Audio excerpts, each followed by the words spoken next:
wabarakatuh. Sebelumnya, perkenalkan nama saya Toma Linda. Saya dari Prodi Pendidikan Ekonomi kelas B semester 6. Nah, pada kesempatan kali ini saya akan menjelaskan tentang apa itu komunikasi bisnis, bentuk-bentuk komunikasi, serta komponen apa saja yang ada di dalam proses komunikasi. Lanjut saja, yang pertama saya akan menjelaskan apa itu komunikasi. Jadi, komunikasi itu merupakan proses pengiriman pesan oleh penyampai pesan yang disebut dengan komunikator kepada penerima pesan atau komunikan melalui suatu media dengan tujuan yang tertentu. Komunikasi ini berasal dari kata Latin yang pertama komunis, yang kedua komuniko, dan yang ketiga komunikatio, yang berarti sama. Artinya penekatan sama itu adalah sama antara apa yang disampaikan dengan apa yang kita terima. Nah, adapun kita manusia sebagai makhluk sosial tentunya senantiasa berhubungan dengan satu dan yang lainnya, tidak bisa dipisahkan. Nah, selanjutnya saya akan menjelaskan tentang komunikasi bisnis. Nah, komunikasi bisnis adalah interaksi yang terjadi antara pelaku-pelaku bisnis. Komunikasi itu bisa terjadi antara pedagang dengan pembeli, antara perusahaan dan langganan, antara bank dan nasabah. Komunikasi juga terjadi secara internal antara atasan dan bawahan, begitupun sebaliknya. Adapun masalah yang dikomunikasikan adalah hal-hal yang berhubungan dengan perdagangan atau dunia usaha yang mencakup dunia usaha. Misal, proses jual beli terjadi komunikasi, yaitu tawar-menawar, atau mengenai berbagai persyaratan yang dibicarakan atau yang dinegosiasikan. Komunikasi antara pedagang yang menjual atau menjajakan barang dagangannya, misal dimulai dari menarik perhatian atau attention, calon pembeli tersenyum, menyapa, dan menunjukkan barang yang akan dijualnya. Bila sudah ada perhatian dari calon pembeli, pedagang akan meningkatkannya dengan memperkenalkan barangnya agar muncul rasa suka atau yang disebut dengan interest. Setelah berhasil memunculkan rasa tersebut, pedagang akan meningkatkannya menjadi keinginan atau desire untuk membeli. Dan akhirnya kalau sudah cocok, akan terjadi transaksi atau yang disebut dengan action jual beli. Pada tahapan itulah terjadi suatu komunikasi bisnis, atau dengan demikian kita dapat pahami di sini sangat penting sekali komunikasi dalam berbisnis atau cara kita berbicara dalam dunia usaha misalnya. Lanjut, saya akan menjelaskan tentang bentuk-bentuk komunikasi. Nah, di sini bentuk-bentuk komunikasi dibagi menjadi dua. Yang pertama komunikasi verbal dan yang kedua komunikasi nonverbal.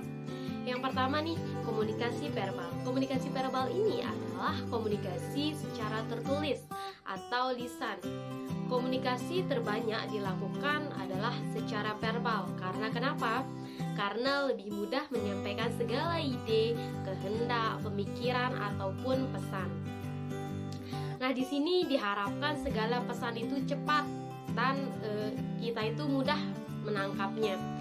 Komunikasi lisan ini dilaksanakan secara berhadapan langsung atau face to face, atau menggunakan alat seperti telepon. Komunikasi tertulis ini dilakukan menggunakan media surat, gambar, grafik, lukisan, atau simbol-simbol yang lainnya.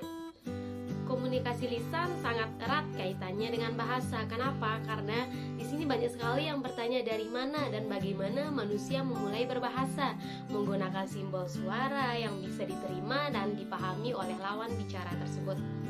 Bahasa di sini dimulai dengan isyarat, gerakan tubuh, dan suara yang belum beraturan. Dalam menyampaikan kata-kata menggunakan komunikasi verbal bisa diikuti intonasi suara tinggi, rendah, cepat, lambat, lembut, dan kasar, bercampur bahasa asing dan yang lain-lainnya, yang disesuaikan dengan situasi dan kondisi yang ada. Yang kedua, komunikasi nonverbal. Komunikasi nonverbal merupakan komunikasi yang diungkapkan melalui sesuatu yang digunakan atau the object language. Komunikasi lewat gerak tubuh atau gestur, memberikan tanda atau sign language, dan komunikasi yang dimunculkan dari media bahasa dan gerakan atau action language. Komunikasi menggunakan kata-kata nonverbal di sini juga bisa disebut sebagai bahasa isyarat Kenapa komunikasi ini kok bisa disebut sebagai bahasa isyarat? Karena penyampaiannya yang tanpa kata-kata, tetapi dengan adanya gerakan tubuh atau body language kita. Bahasa isyarat ini pun sudah distandarkan seperti yang bisa kita lihat pada pojok-pojok siaran, berita televisi. Artinya itu ada orang yang memperagakan bahasa nonverbal ini untuk orang yang tunarungu atau tunawicara. Selain isyarat tubuh, bahasa nonverbal juga menggunakan kontak mata, penggunaan simbol-simbol, warna, dan yang lainnya.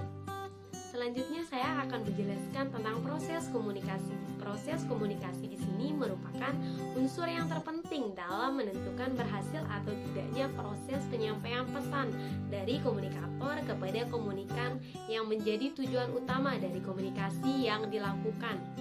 Maksudnya yaitu bagaimana sih komunikator ini bisa menyampaikan pesan kepada komunikannya sehingga dapat menciptakan suatu persamaan makna antara komunikan tersebut dengan komunikatornya.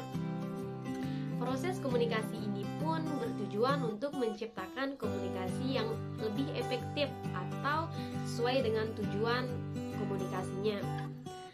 Di sini ada beberapa komponen dalam proses komunikasi. Yang pertama, komunikator. Di dalamnya ini mencakup faktor-faktor seperti keterampilan komunikasi, sikap, pengetahuan, dan sistem sosial, serta pengaruh kultural, sosiokultural, dan psikokulturalnya. Yang kedua, pesan.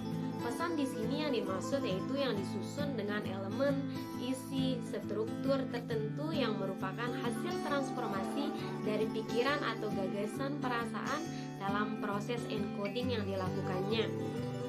Nah, yang ketiga, di sini ada media atau saluran komunikasi yang dipergunakan untuk menyampaikan pesan yang diserap melalui panca indera kita.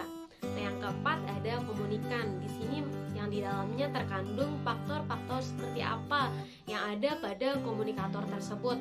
Yang kelima ada efek yang merupakan akibat yang ditimbulkan dari kegiatan komunikasi yang kita lakukan.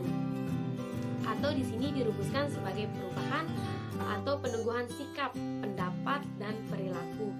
Efek pun ada kalanya juga disebut sebagai tujuan komunikasi atau untuk menunjukkan keberhasilan komunikasinya. Yang terakhir di sini yang paling penting yaitu adanya umpan balik atau komponen yang keenamnya itu umpan balik, yaitu yang merupakan respon komunikasi selama proses komunikasi tersebut berlangsung yang bisa mengubah pesan komunikasi, media komunikasi, atau komunikatornya. Nah, yang terakhir, gangguan komunikasi. Gangguan ini bisa dipandang membuat komunikasinya menjadi tidak efektif atau yang bisa berupa gangguan psikologis, gangguan fisik, atau gangguan semantik dan gangguan mekanis. Baik, itu saja yang dapat saya jelaskan tentang pengertian komunikasi bisnis, dan bentuk-bentuk komunikasi serta komponen apa saja yang ada di dalam proses komunikasi. Sekian dari saya, terima kasih. Wassalamualaikum warahmatullahi wabarakatuh.